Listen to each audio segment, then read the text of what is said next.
Lidi, zdravím vás u dalšího videa. Dnes si plně dát 350 000 lajků a pojďte to tam 3, 2, 1, teď. Lajkujte to tam a nezapomeňte dát oběr. A nezapomeňte dát zvoneček, aby vám další video neuteklo. Komu fandíte v fotbale? Já fandím pražský Spartě a jsem, aby jsme máme 1-0.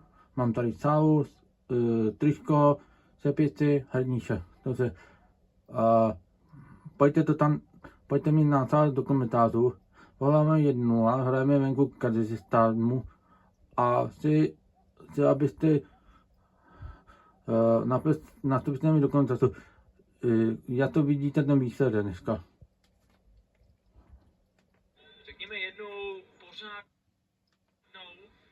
hned proměnili, trefil se Sosak hlavou, tak Akto B vede 1-0.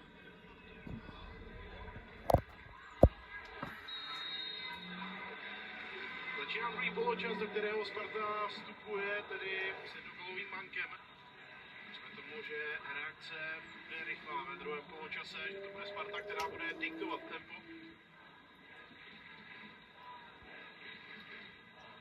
Kairinen, sunul míč dopředu, ale tam byli připravení obránci Akto B.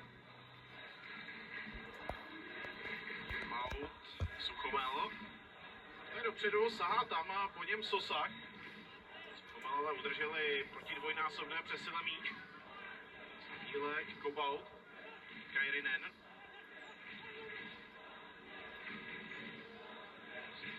Sadílek pustil na Haraslína. Jeho přednesení hry až Presiádovi. Má 33. pokutovém území, už se přidává i Haraslín. Presiádo neproáčkoval se.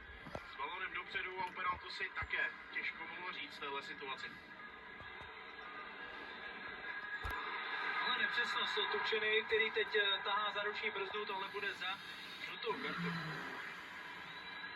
Je to tam myslel Kobaut, protože být Tučena poslední, tak samozřejmě by musel jít ven takhle správně.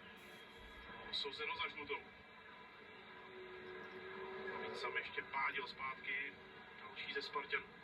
Ale zbytečně si Učena zkomplikoval život, mohl hrát Vindálovi.